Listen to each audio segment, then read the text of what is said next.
You ask Tiger to solve. This deals with linear equations with one unknown.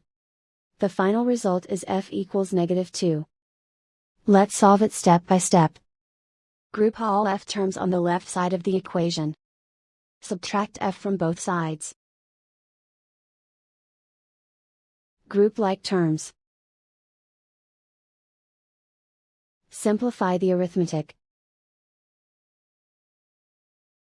Group like terms. Simplify the arithmetic.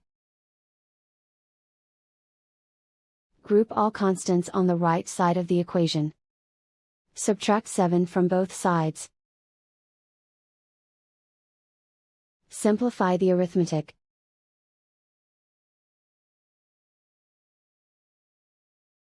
Isolate the f. Divide both sides by 3. Simplify the fraction. Find the greatest common factor of the numerator and denominator. Factor out and cancel the greatest common factor. And so the final result is f equals -2.